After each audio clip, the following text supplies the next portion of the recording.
Hello everyone. Today I am going to discuss the cost of retained earnings with you all. So let me first tell you what actually the retained earning is.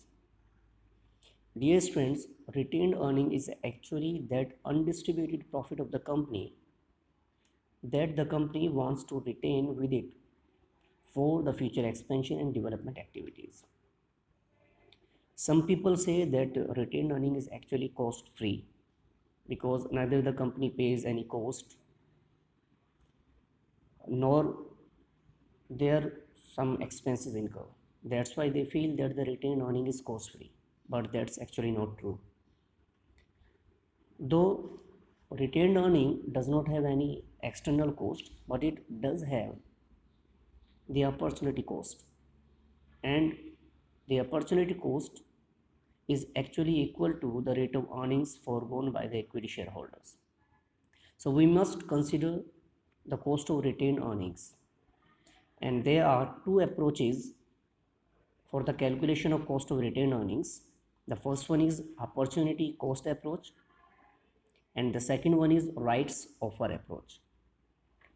When we take into consideration the opportunity cost approach, then the formula is KR equals to KE into 1 minus TP into 1 minus B, where TP refers to the personal income tax rate of shareholders and B stands for brokerage. So the important thing to be kept in mind is that for the calculation of cost of retained earnings according to opportunity cost approach, there have to be made two adjustments. First for the personal income tax and second for the expenses like brokerage and commission, etc. Actually, the shareholders are expected to pay tax on their dividend income. But in India, presently, the dividend income is tax free in the hands of shareholders. But on the other hand, it is also the fact that the company has to pay that. So, there must be an adjustment for income tax.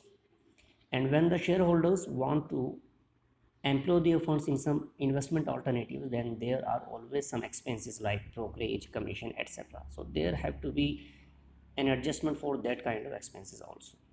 That's why the formula is KR equals to KE into 1 minus TP into 1 minus B.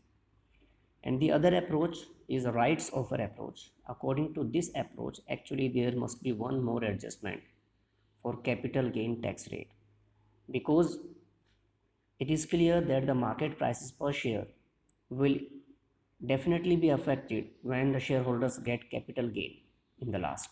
So there has to be an adjustment of market price per share with the capital gain tax rate. So the formula becomes KR equals to KE into 1 minus TP into 1 minus B divided by 1 minus TC, where TC refers to capital gain tax rate. Just to make the concept very much clear to you all, let me take some questions here. I hope that will be very much helpful to you all. So the details of the questions are here, that the current market price of a share rupees 140, and the cost of flotation or brokerage per share 3% on market price, and growth in expected dividend 5%. Expected dividend per share on new shares rupees 14, and shareholders personal income tax is 22%. And we need to calculate the cost of retained earnings, as we know that the formula according to opportunity cost approach is KR equals to KE into 1 minus TP into 1 minus B. Here we have the value of TP means personal tax rate, we have the value of brokerage also. Now we have to calculate the value of KE first in order to calculate KR. And for the calculation of KE, we know that we have been given with dividend, we have been given with growth rate and market price per share also. So the formula becomes DPS upon MPS into 100 plus G, dividend yield and growth method के according. And the value of DPS is given 14, so we will just put the value here in the formula. Also for MPS, which is 140 into 100 plus G, and the value of G is 5% growth in dividend into 1 minus TP personal tax, which is 22%. So in absolute term we will write that 1 minus 0.22, and for brokerage the percentage is 3%, so in absolute terms this is 0.03. So for the calculation it becomes 10% plus 5% into the difference of 1 minus 0.22 is 0.78 and the difference of 1 minus 0.03 is 0.97. When we multiply all these three factors, then the value becomes 11.35% finally, which is actually the cost of retained earnings. So we just need to consider personal tax and brokerage, and we know that dividend yield and growth method is used here. After just the simple calculations, we get the final value of cost of retained earnings. So this is very simple and formula discussion. I hope this is clear to you all. Let me take one more question.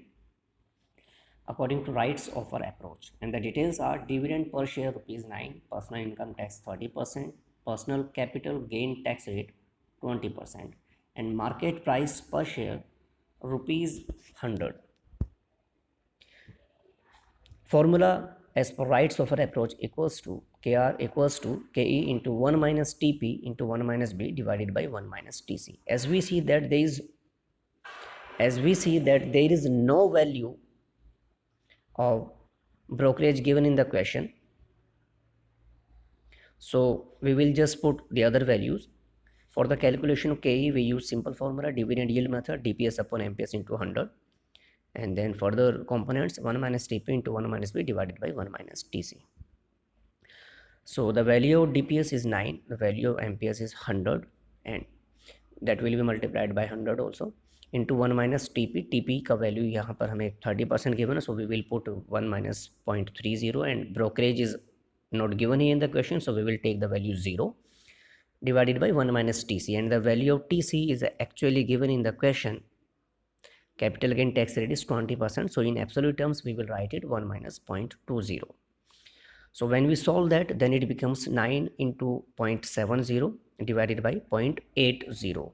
When we further solve it, then we actually get 6.30 divided by 0.8, and the final value comes to us 7.875%, which is actually the cost of retained earnings.